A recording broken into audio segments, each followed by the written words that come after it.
Hi friends, today we are reading the story of Yeh-Shen. The story of Yeh-Shen was written by Gina Sabella and it was illustrated by Jill Dubin. So let's meet the illustrator. Jill Dubin always loved art, even as a child. She and her sister used to spend hours making dolls out of paper. Mrs. Dubin used paper to make the pictures for Yeh-Shen. First, she sketched each picture. Next, she picked pieces of paper with different colors and patterns. She cut out pieces of the paper and placed them onto the sketches. The backgrounds and the characters' clothes are all different pieces of paper glued together. The genre of this text is a fairy tale. A fairy tale is a make-believe story that has been told for many years. Look for characters who would not exist in real life and a happy ending. Yeh-Shen was a girl who grew up in China a long time ago. Her mother and father had died, so she lived with her mean stepmother Jin and her stepsister Junli. They lived in a cave.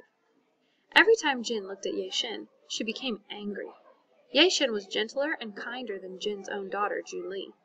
Yeh-Shen was also a hard worker. Junli was spoiled and lazy. Jin gave Yeh-Shen only rags to wear.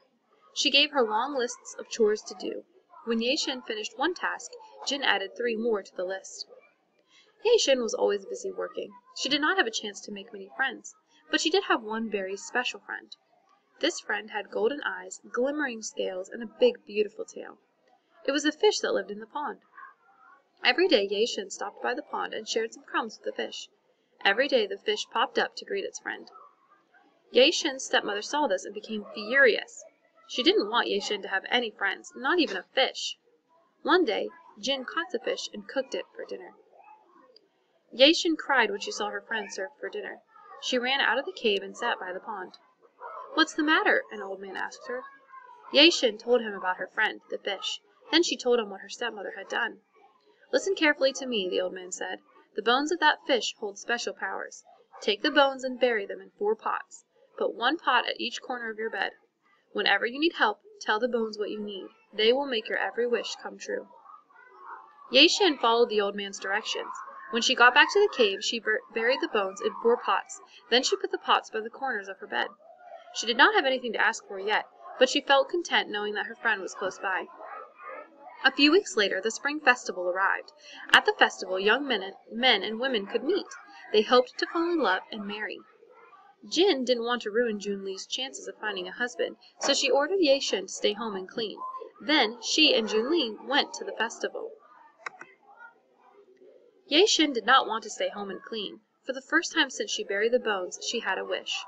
"I wish I had beautiful clothes," she said to the bones. "I wish I could go to the festival.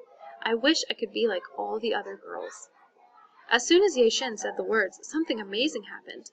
She was covered in the finest clothes from head to toe. Her old, worn shoes were replaced by a pair of slippers made from silk. Yeh-Shen was overjoyed and grateful for the gifts from her friend. She ran off happily to the festival. Everyone at the festival stopped to stare at Yeh-Shen when she walked in. Who was this beautiful girl in the magnificent clothes? Yeh-Shen had a marvelous time at the festival, but she was worried that her stepmother would notice her. She decided to hurry home, but she ran so fast that one of her silk slippers fell off. It lay in the middle of the road. It was the only sign that Yeh-Shen had visited the festival. At home, Yeh-Shen stuffed her new clothes into the pots. She concealed her one silk slipper too. She changed into her rags and waited for her stepmother to return. Meanwhile, a traveler found the silk slipper on the road. He knew it was valuable, so he gave it to the king. The king was curious to find the owner of the slipper, so he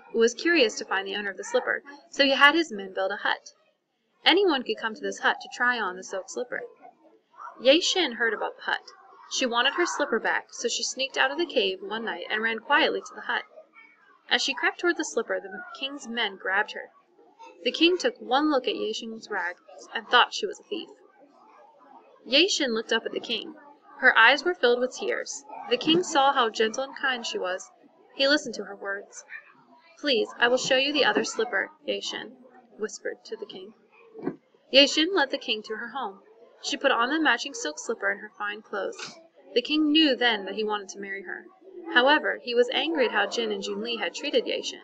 He told them never to come to his castle, so they stayed in their cave for the rest of their lives. That was the story of Yeh-Shen. Now, it might have seemed a little bit familiar to you because it's very similar to the fairy tale Cinderella. So what you're going to do today is you're going to create a double bubble map comparing and contrasting the story of Yeh-Shen and the story of Cinderella.